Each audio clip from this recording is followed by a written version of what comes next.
আসসালামু আলাইকুম এভরিওয়ান, কি অবস্থা সবার? আশা করি সবাই অনেক অনেক ভালো। লাস্ট কিছুদিন ধরে আমি অনেক বেশি ব্যস্ত হয় তোমাদের সাথে কোনো ব্লগই শেয়ার করতে পারিনি। তো ভাবলাম যেহেতু এক্সাম শেষ, একটু ফ্রিও ছিলাম, তাই ছুটির দিনের একটা ছোট ব্লগ তোমাদের সাথে শেয়ার করছি। সেদিন ছিল ফ্রাইডে, তো অ্যাজ ইউজুয়াল আমি ফ্রাইডে একটু লেট করেই ঘুম থেকে উঠে আমরা ব্রেকফাস্ট করে ফেলি। তারপর দুপুরের জন্য বেশি কিছু করিনি, কারণ যেহেতু লেট হয়ে গিয়েছে অলরেডি ঘুম থেকে উঠতে। তো আমি অল্প করে একটু পোলাও আর মুরগি রান্না করি। খাওয়া দাওয়ার পর ডিসাইড করি যে আজকে আমরা একটু বের হব। আর আমাদের বাসার কাছেই একটা পার্ক আছে, নাম হচ্ছে শাহাবুদ্দিন পার্ক, অনেকেই হয়তো চিনো, এটা গুলশান 2-এ।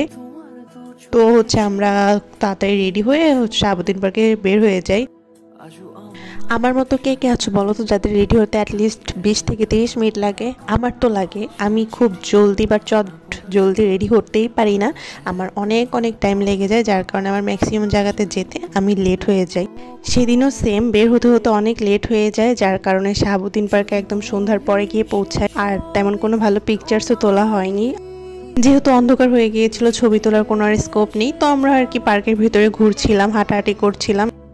এখানে অনেকেই এসেছিল, হাঁটাহাঁটি করছিল, আড্ডা দিচ্ছিল, অনেকে বসে গান করছিল। আসলে সন্ধ্যার পরিবেশটাও খুব কি বলবো, রমরমা ছিল, যেহেতু ফ্রাইডে এটা।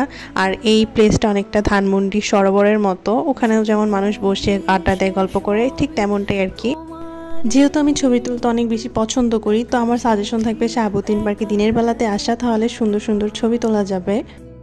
দেন বাসায় এসে ফুড পান্ডায় দেখলাম একটা অফার চলছে, তাই আমরা কাচ্চি ভাই থেকে কাচ্চি অর্ডার করে ফেলি। পরের দিন আমরা আবার বের হয়ে যাই, কারণ সেদিন গভর্নমেন্ট হলিডে ছিল, টুকটাক শপিং ছিল, তাই ভাবলাম টাইমটা ওয়েস্ট না করে নিউ মার্কেট থেকে ঘুরে আসি। এদিকে আশিক বলছিল যেহেতু আজকে government holiday, so new market of থাকতে পারে, বাট আমি তো একটু পণ্ডিতগিরি করে চলে যাই। বাট গিয়ে দেখি আসলেই মার্কেট অফ। তো আমার তখন মনে হলো মাঝে মাঝে হাজব্যান্ডের কথা শোনা উচিত। যাই হোক, মন তো একদমই খারাপ হয়ে গিয়েছিল যে আসলে যে প্ল্যান করে এসেছিলাম সেটা তো আর হলো না। তো কি আর করে স্ট্রিট মার্কেটগুলো ঘুরে ঘুরে দেখলাম। দেন আমরা বাসায় চলে আসি। আমি আগে থেকে কিছু চিকেন ম্যারিনেট করে রেখেছিলাম, সেটাই বাসায় এসে একটু পাকোড়ার মতো বানিয়ে ফেলি। আর এই ছিল আমার আজকের ভ্লগ। ইনশাল্লাহ নেক্সটে দেখা হবে। আল্লাহ হাফেজ।